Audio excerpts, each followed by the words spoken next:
Hello everyone, आज हम करेंगे क्लास 6 का जो आपकी साइंस की न्यू बुक आई है उसका chapter number 10, living creatures exploring there characteristic. So living creature कौन कौन से हैं, जैसे हमने पहले भी पढ़ा था लिविंग थिंग्स के बारे में, तो वही सब अब यहाँ पर हम और भी एक्सप्लेन करके उसके बारे में और भी ज़्यादा पढ़ने वाले हैं।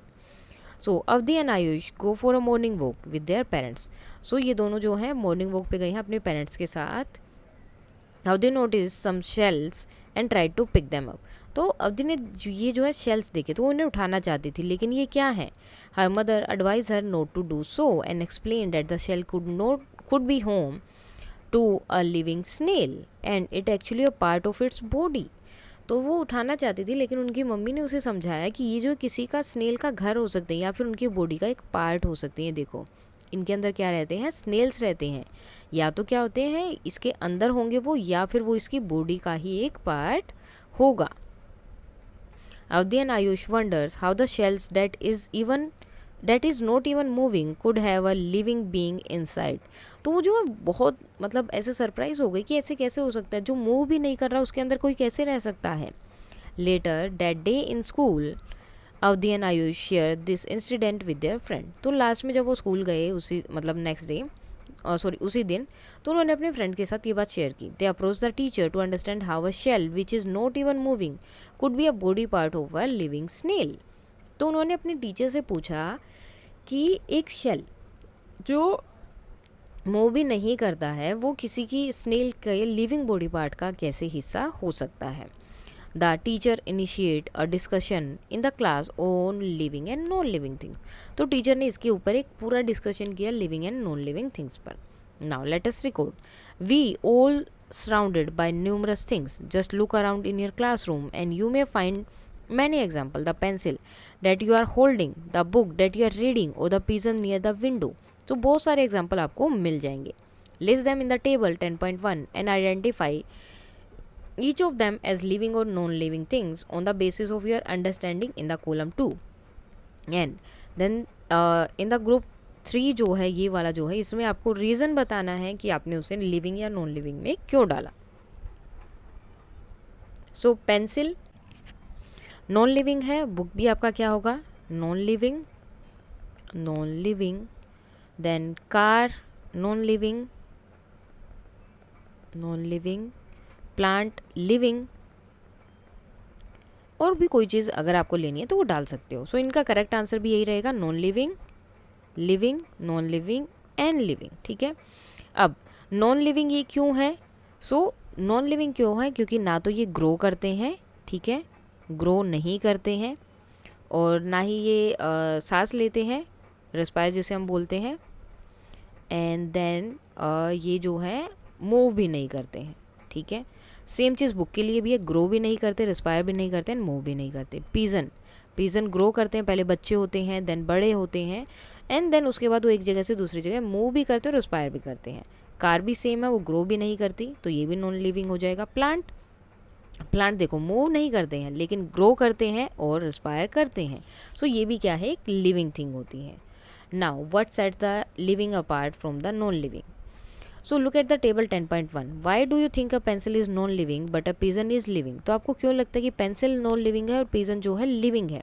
What do you think are the differences between living beings and non living things according to you? आपके अकॉर्डिंग क्या डिफरेंसेस होते हैं? तो आपको बताना क्या क्या डिफरेंसेस हो सकते हैं लिविंग और नॉन लिविंग में।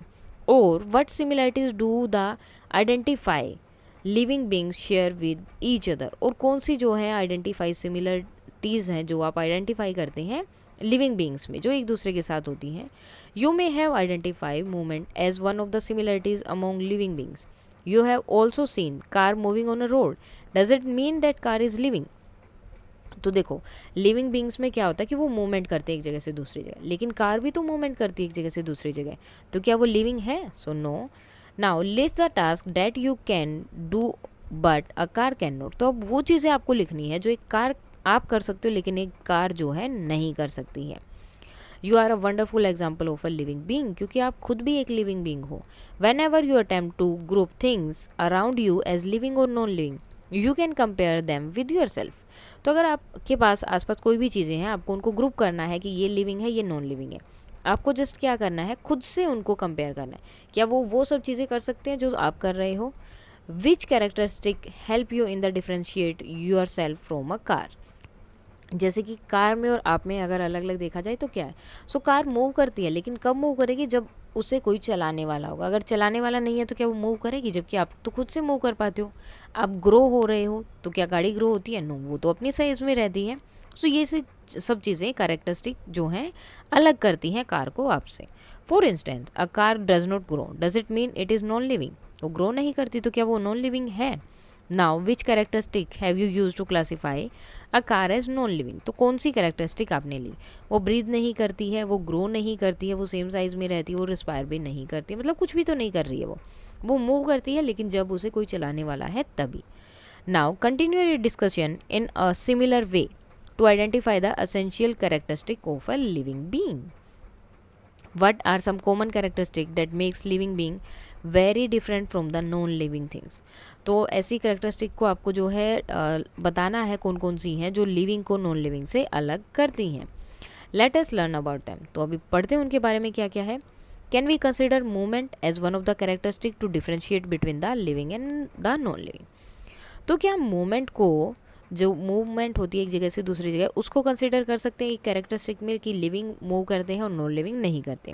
Now list 5 thing around you date can move on their own. 5 चीज़ें आपको बतानी है जो आपके आसपास और मूव करती हैं। जैसे कि एक आप हो गई, एंड बर्ड्स हो गए, इंसेक्ट्स हो गए, तो ये सब हो सकते हैं, एनिमल्स हो गए।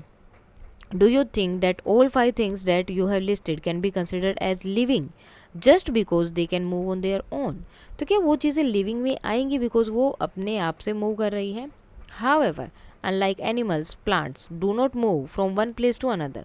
सो जैसे कि एनिमल हैं, ठीक है, एनिमल मूव करते हैं, लेकिन प्लांट्स तो एक जगह से दूसरी जगह मूव नहीं करते हैं।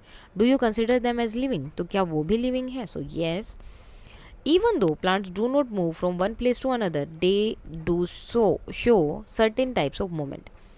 प्लांट जो है एक जगह से दूसरी जगह मूवमेंट नहीं करते हैं, ठीक है, चल के नहीं जाते हैं, लेकिन दूसरे टाइप के मूवमेंट्स दिखाते हैं। जैसे opening of flower in one of the example of movement in plants. जैसे कि एक फ्लावर जो है ओपन होता है तो वो भी क्या है, एक मूवमेंट का ही जो है पार्ट है।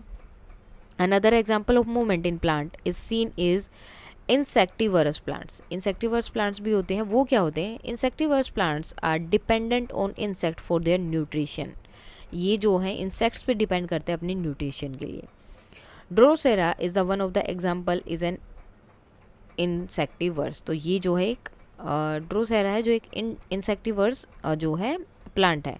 Drosera is a featured with saucer shaped leaves having many hair like projection of uneven length with sticky ends। तो इनके एंड जो है बहुत स्टिकी होते हैं, ठीक है, सोसर जैसे होते हैं उस तरह का इसका शेप होता है, और ये जो एंड है बहुत ज़्यादा स्टिकी होते हैं इनके।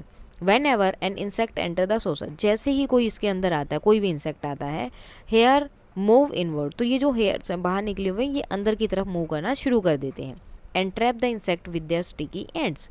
और ये जो एंड है इसके बिल्कुल स्टिकी होते हैं और उस इंसेक्ट को वहीं पर ट्रैप कर लेते हैं, उसे बाहर नहीं जाने देते हैं। Now try to observe the mechanism of movement in other insectivorous plants. इसी तरह से बाकी के जो इंसेक्टिवर्स प्लांट्स हैं उनका भी मैकेनिज्म आप पढ़ सकते हैं। नाउ क्लाइमर, क्लाइमर क्या करते हैं, also wind themselves around any object placed close to them. वो किसी भी कोई भी चीज़ उनके आसपास है तो उसके ऊपर क्या करते हैं, चढ़ना शुरू कर देते। तो वो क्या कर रहे हैं, मूव कर रहे हैं। That means even though plants do not move from one place to another, कि प्लांट्स एक प्लेस से दूसरी प्लेस पर मूव नहीं करते हैं। They do not show some movements, वो मूवमेंट भी शो नहीं करते हैं। Compare yourself with the picture of your childhood. अब आप जो है अपनी चाइल्डहुड की पिक्चर से खुद को कंपेयर करो। Can you wear the dress that you use to wear 4 years ago। क्या आप अब भी वही ड्रेस पहन रहे हैं जो आप बचपन में पहनते थे, जब 4 साल के थे तब पहनते थे, क्या अब भी आप वही ड्रेस पहन रहे हो। So no, because you have become larger in size, क्योंकि आप साइज में बड़े हो गए हो तो आप सेम साइज नहीं पहनेंगे। This is due to growth in your body. ये क्यों होता है, आपकी बॉडी में ग्रोथ की वजह से। Plants and another living beings also grow. तो इसी तरह प्लांट्स और बाकी की जो लिविंग बींग्स हैं वो भी ग्रो करते हैं। Can we consider growth as a characteristic of living beings. तो क्या हम ग्रोथ को भी एज अ कैरेक्टरिस्टिक मान सकते हैं लिविंग बींग की। So yes, living beings need food for their growth. अब लिविंग बींग्स को क्या चाहिए, न्यूट्रिशन चाहिए अपनी ग्रोथ के लिए, खाना चाहिए एंड डेवलपमेंट के लिए। नाउ 5 थिंग्स आपको बतानी है, 5 living beings that require food to grow. आपको 5 ऐसी चीज़ें लिविंग बींग्स बताने हैं जिनको खाने की ज़रूरत होती है, जैसे प्लांट्स, एनिमल्स, बर्ड्स और human beings. Now think of a process without which we can not live. अब ऐसा क्या प्रोसेस है जिसकी वजह से हम रह ही नहीं सकते?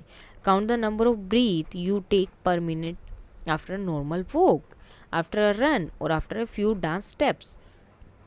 तो आपको अपनी ब्रीथ्स काउंट करनी है कि आप जो है एक नॉर्मल वॉक के बाद या एक रन के बाद में या फिर डांस करने के बाद में कितनी देर सांस लेते हो, ठीक है? 1 मिनट में आप कितना सांस ले रहे हो। Record the data and observe, वो डाटा को रिकॉर्ड करना है, ऑब्जर्व करना है। Do you notice any difference in the number of breathe after each situation?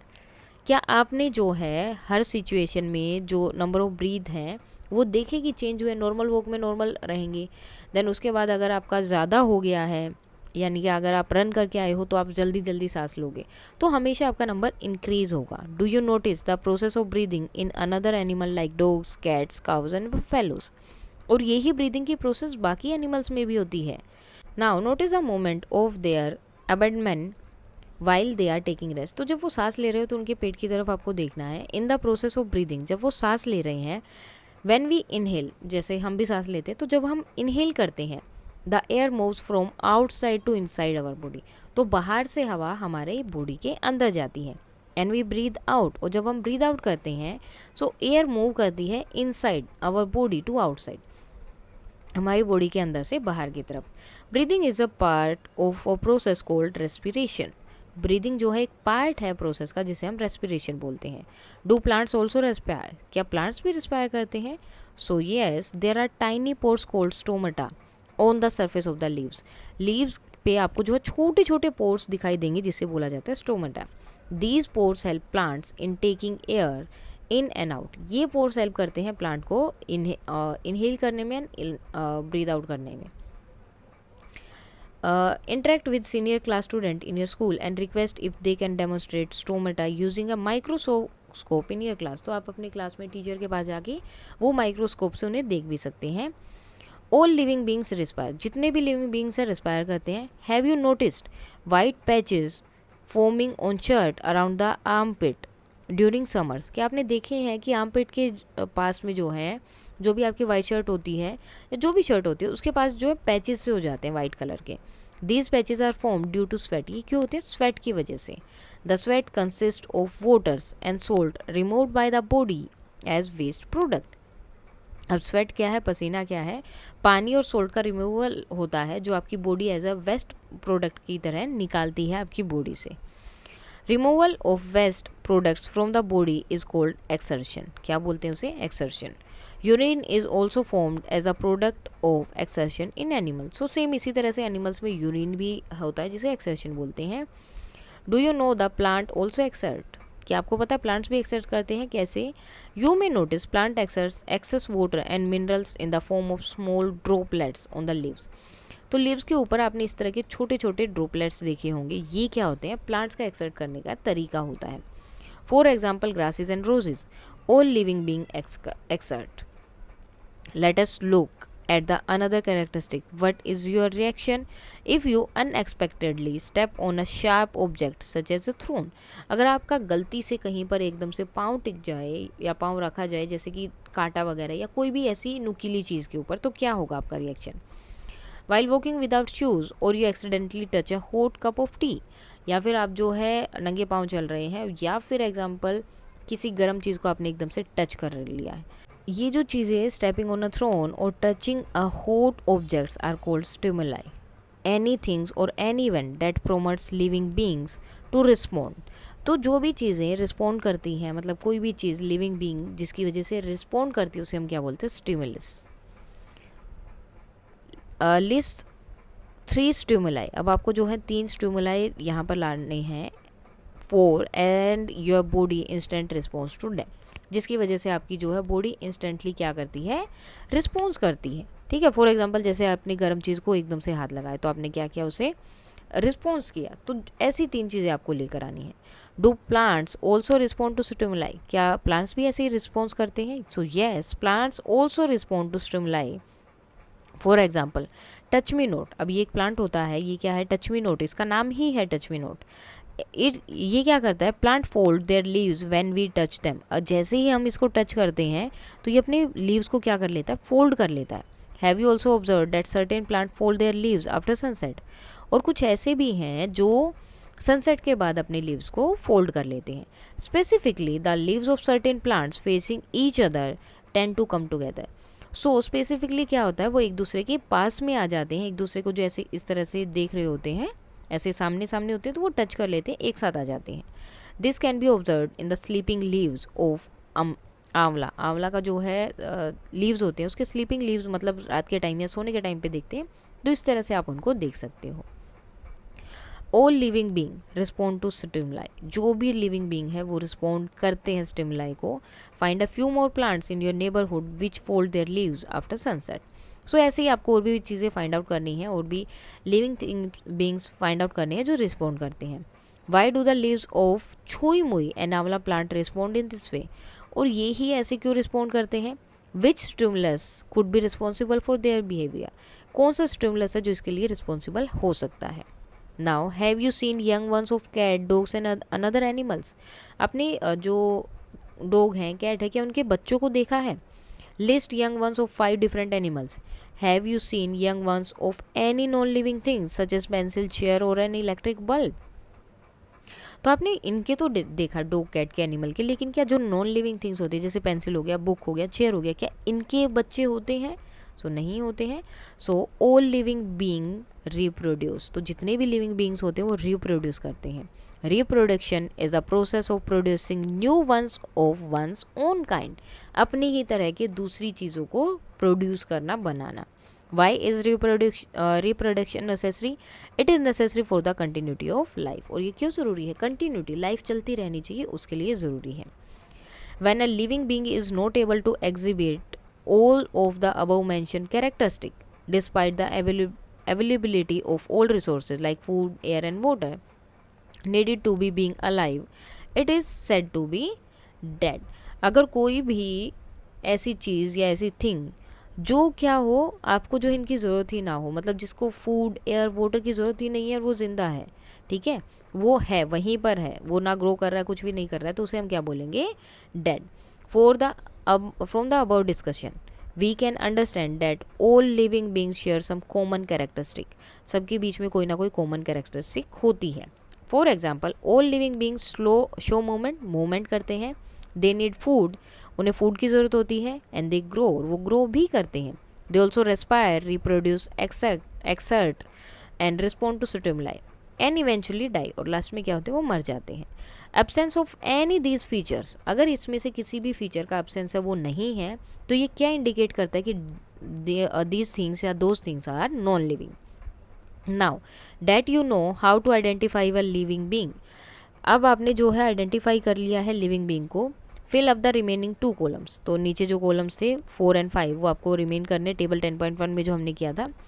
And complete the activity. In which category would you place a seed, अब seed को आप कैसी कैटेगरी में डालेंगे, लिविंग और नॉन लिविंग, और कौन जो जिसमें भी डालेंगे क्यों डालेंगे, ठीक है। सो इसके लिए ये वाला पार्ट हम कल एक्सप्लोर करेंगे, इसके बारे में पढ़ेंगे कल। अभी हम जितना हमने पढ़ा है लिविंग एंड नॉन लिविंग के बारे में, उसके क्वेश्चन आंसर कर लेते कि क्या क्या क्वेश्चन उससे बन सकते हैं। में आपका फर्स्ट क्वेश्चन क्या बन सकता है, what are the key characteristic that distinguish living beings from non living things, तो कौन सी वो चीज़ें हैं, कैरेक्टरिस्टिक्स हैं जो लिविंग बींग्स को नॉन लिविंग थिंग्स से अलग करती हैं। तो फर्स्ट है movement, living beings can move on their own even it is subtle like plants opening flowers. Growth, living beings increase in size over time, time के साथ वो इंक्रीज होते हैं उनका size. Nutrition, living beings require food for growth and development. Respiration, living beings inhale oxygen and exhale carbon dioxide. Exertion, living beings remove waste product from their bodies. Reproduction, living beings produce offspring of their own kind. Response to stimuli, living beings react to change in their environment. Death, living beings eventually die, जबकि non living में क्या होगा, ये सब में से कुछ भी नहीं होता है, ना तो वो रिप्रोड्यूस करते हैं, ना रेस्पिरेशन करते हैं, खाने की ज़रूरत नहीं होती उन्हें, ना ही वो कभी मरते हैं, ना ही कभी वो पैदा होते हैं। नेक्स्ट है how do plants show movement, plants कैसे मूवमेंट शो करते हैं. So plant show movement in various ways such as opening and closing of flowers, movement of insectivorous plants to trap insects, climbing plants winding around objects. Next, what is the process of breathing cold? So the process of breathing is called respiration. How do plants respire? Plants जो कैसे respire करते हैं? So plants respire through tiny pores called stomata, जिसे क्या बोलते हैं? Stomata on the surface of their leaves. उनके leaves पे जो है ऐसे छोटे छोटे पोर्स बने होते हैं जिनसे वो क्या करते हैं, रिस्पायर करते हैं, जिसे जिन छोटे छोटे पोर्स को क्या बोलते हैं, स्टोमाटा. नेक्स्ट क्वेश्चन है what is the process of removing waste product from the body called. तो उसे हम क्या बोलते हैं. So the process of removing waste product from the body is called excretion. What is stimulus. A stimulus is anything और any event. एक stimulus जो कुछ भी हो सकता है, एनी इवेंट हो सकता है that promotes living being to respond, जो किसी लिविंग बीइंग को प्रमोट करता है रिस्पॉन्ड करने में. How do plants respond to stimuli. Plants कैसे रिस्पॉन्स करते हैं. So plants respond to stimuli in various ways such as touch me not plant folding their leaves when touched. अगर कोई भी उसे टच करता है तो वो अपने प्लांट को फोल्ड कर लेते हैं. Leaves of certain plants coming together at sunset. So कुछ प्लांट्स ऐसे होते हैं सनसेट के टाइम पे जिनके लीव्स जो हैं एक दूसरे के पास आ जाते हैं. नेक्स्ट है why is reproduction necessary for living beings. So reproduction is necessary for continuity of life. Life की कंटिन्यूटी के लिए बहुत ज़रूरी है. It ensures the existence of future generation, क्योंकि फ्यूचर जनरेशन तो तभी आएगी अब जो भी पैदा हुआ मरेगा तो दूसरे भी तो चाहिए आगे लाइफ को कंटिन्यू करने के लिए. नेक्स्ट है what happens when a living being is unable to exhibit all the characteristic of life. When a living being is unable to exhibit all the characteristic of life, अगर वो सारी चीज़ें नहीं कर पा रहा है लाइफ की, despite having the necessary resources, सारे रिसोर्सेज होने के बाद भी वो सब चीज़ें नहीं कर पा रहा जो एक लिविंग बींग करता है, so it is said to be dead. इसका मतलब क्या है कि वो मर चुका है. नेक्स्ट है what is the significance of common characteristics shared by the living beings. So कौन सी कॉमन कैरेक्टरिस्टिक होती हैं जो शेयर होती हैं लिविंग बींग्स से.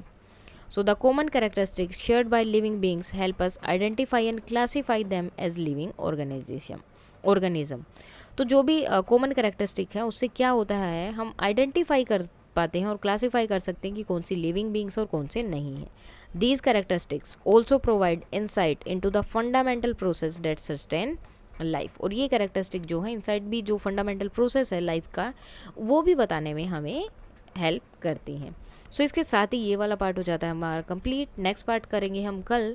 सो अगर कोई डाउट है तो आप बता सकते हैं. That's all for today and please like share and subscribe. Thank you.